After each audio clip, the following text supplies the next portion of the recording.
Brother का आप सलाम करते हैं। और क्या ही खूबसूरत ये शाम है जब हम परमेश्वर के निकट इकट्ठा हुए हैं। आमीन। क्या आप खुश हैं? आमीन। और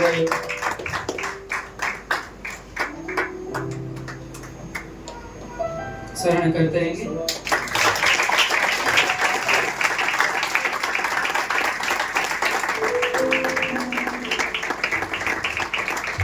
क्या आप आज की शाम यहाँ पर आने को उपस्थिति होने का आप खुश है?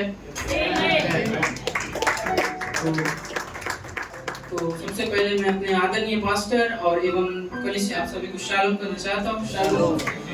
और इस शाम के सुंदर अवसर में इस पवित्र भवन में होना क्या ही सौभाग्य की बात है हमारे लिए। आमीन। क्योंकि वचन कहता है कि जहाँ 2 या 3 मेरे नाम से एक मन के साथ उपस्थित होते हैं वहाँ पर स्वयं मैं भी उपस्थित हूँ। और हम विश्वास करते हैं कि प्रभु यहाँ पर उपस्थित है। एवं क्या आप विश्वास करते हैं? ईमान, मुझे आपका आवाज नहीं आ रहा है। क्या आप विश्वास करते हैं?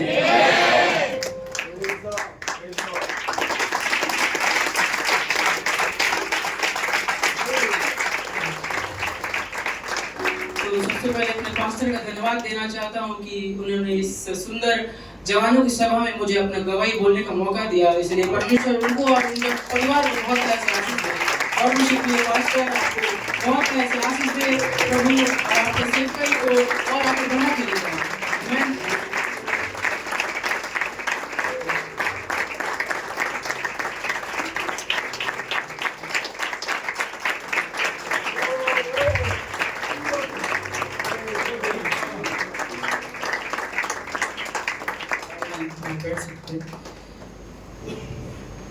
तो मैं अपना गवाही देना चाहता हूँ।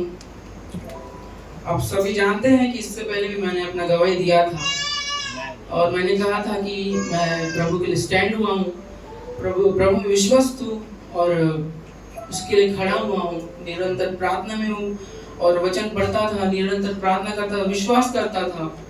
लेकिन एक दिन ऐसा है जब हम लोग का अभी भी हमारा फास्टिंग प्रेयर होता है, आप सभी जानते हैं। और अभी भी हमारा फास्टिंग प्रेयर चल रहा है। आप चाहे तो हमें ज्वाइन कर सकते हैं। आमीन।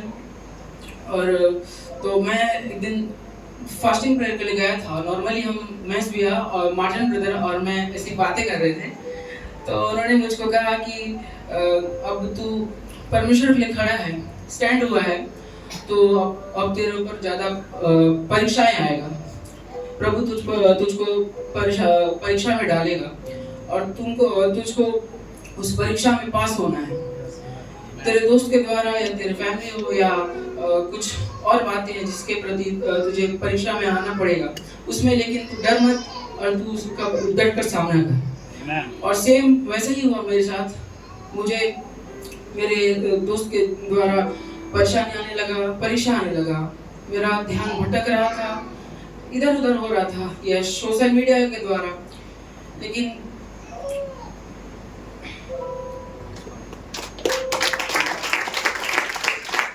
और इससे पहले फिर एक बार जवानों का सभा हुआ था जहाँ पर पास्टर भाई ने कहा था कि जो चाहे अपना गवाही दे सकता है, जिनके मन में जो भी है वो अपना गवाही को आप चर्च में दे सकते हैं।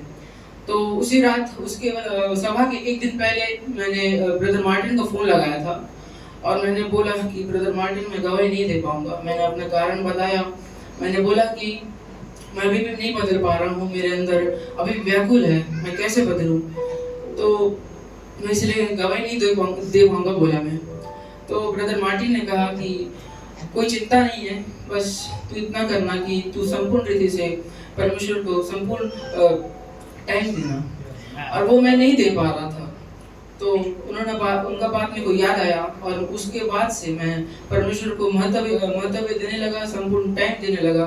और आज मैं आपके सामने हूँ और आज मैं दावे के साथ कह सकता हूँ कि कोई भी शैतानी चीज मुझे परमेश्वर से अलग नहीं कर सकती। मैं निरंतर प्रार्थना करता हूँ।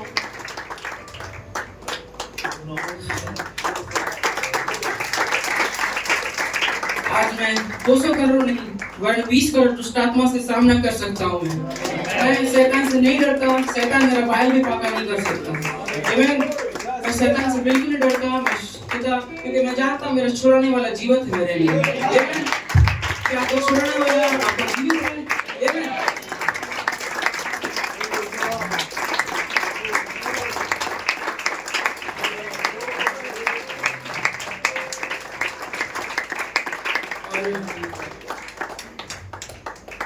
और मैं नया जन्म को पाना चाहता हूँ, इसलिए मैं प्रार्थना करता हूँ, हे प्रभु मुझे नया जन्म को दे।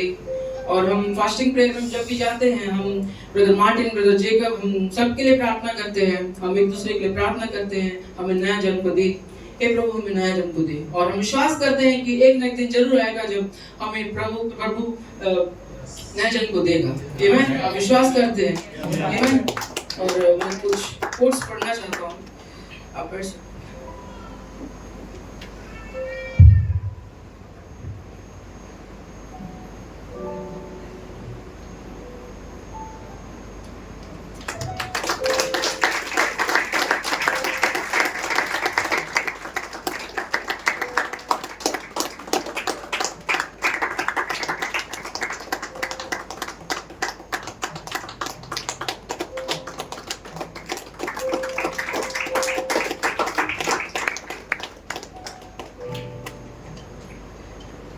भाई ब्रैनम का संदेश है, तुम्हें नया जन्म लेना होगा।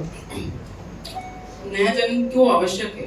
भाई ब्रैनम ने यूहन्ना 3:3 का उल्लेख करते हुए कहा है, यीशु ने उत्तर दिया, मैं तुमसे सच सच कहता हूँ, जब तक कोई जन्म ना ले वह परमेश्वर के राज को नहीं देख सकता। आमीन। क्या ये सही है? आमीन। और उन्होंने और कुछ और कहा है, उन्होंने समझाया कि नया जन्म केवल एक धार्मिक अनुभव नहीं है, बल्कि यह आत्मा से जन्म लेना है और हमें परमेश्वर के राज को समझने और उसमें प्रवेश करने की क्षमता देता है। आमीन। नया जन्म का अर्थ है, भाई ब्रैनम ने स्पष्ट किया कि नया जन्म का अर्थ है पानी और बपतिस्मा से जन्म लेना। आमीन। और यूहन्ना 3:5 में लिखा है, यीशु ने उत्तर दिया कि मैं तुमसे सच सच कहता हूँ, जब तक कोई मनुष्य जल और आत्मा से जन्म और आत्मा से ना जन्मे तो वह परमेश्वर के राज में प्रवेश नहीं कर सकता। आमीन। और रैप्चर जाने से पहले हमें नया जन्म लेना अनिवार्य है। और नया जन्म लेने के लिए हम क्या करेंगे? जल और आत्मा से हमें नया जन्म लेना होगा। आमीन।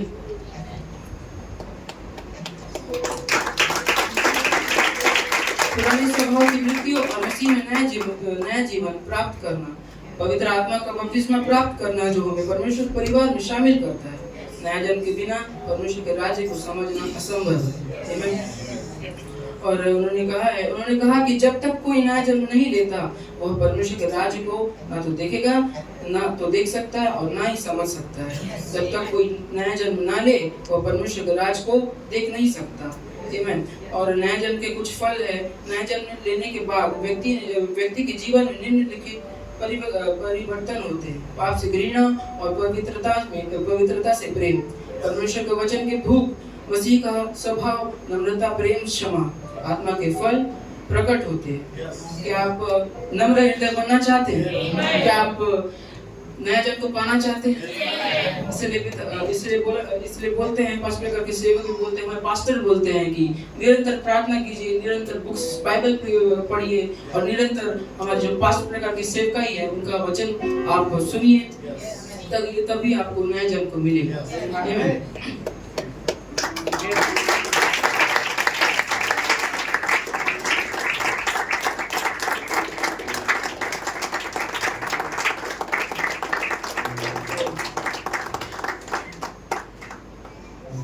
और मैं 2 मार्च का अभिषेक के बारे में कुछ कहना चाहता हूँ।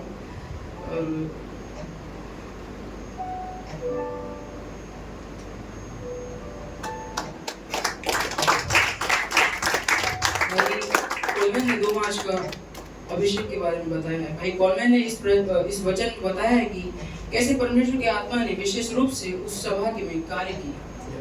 उन्होंने कहा कि यह अभिषेक केवल एक भावना नहीं था, बल्कि एक वास्तविक आत्मा अनुभव था जो विश्वासियों को आत्मा में गहराई से जोड़ता है। आमीन। आत्मा का बपतिस्मा और शक्ति। उन्होंने प्रेरितों के काम 1:8 का उल्लेख करते हुए कहा है, इसे पढ़ देना चाहता हूँ। क्या मैं पढ़ सकता हूँ आपके लिए?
उन्होंने प्रेरित के काम 1:8 में लिखा है, परंतु जब पवित्र आत्मा तुम पर आएगा तब तुम सामर्थ पाओगे और यरूशलेम और सारी यहूदिया और सामरिया में और पृथ्वी की छोर तक मेरे गवाह होंगे।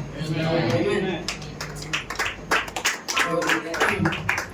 उन्होंने आगे बताया, परंतु जब आगे बताया, भाई कॉलमैन ने समझाया कि यह सामर्थ केवल चमत्कारों के लिए नहीं बल्कि विश्वासियों को सच्चाई में चलने और परमेश्वर के वचन को जीने के लिए है।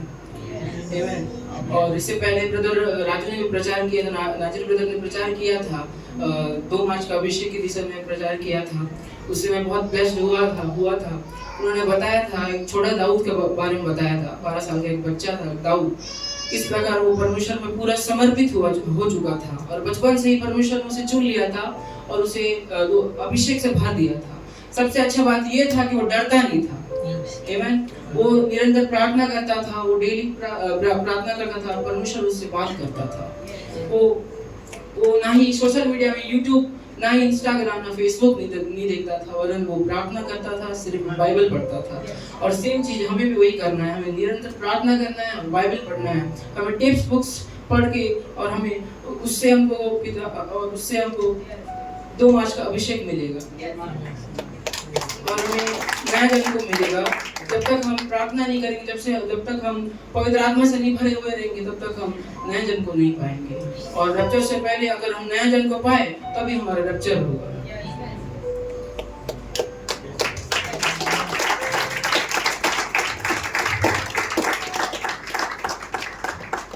और भाई कॉलमैन ने ये भी बताया है कि यह अभिषेक विश्वासियों को आत्मिक परिपक्वता की ओर ले जाता है, जहां वे परमेश्वर के पुत्रों के रूप में अंगीकृत होते हैं। यह प्रक्रिया उन्हें मसीह के स्वरूप में डालती है।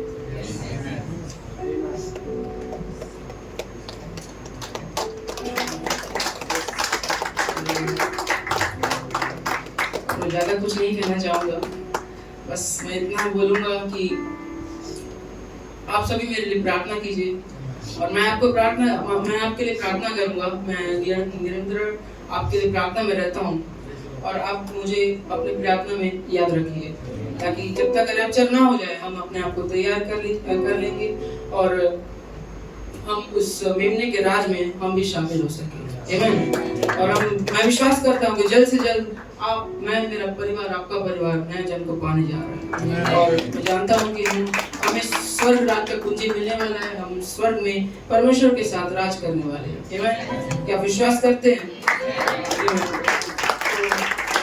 मैं कुछ नहीं बोलना चाहूँगा, इस छोटी सी गवाही से परमेश्वर को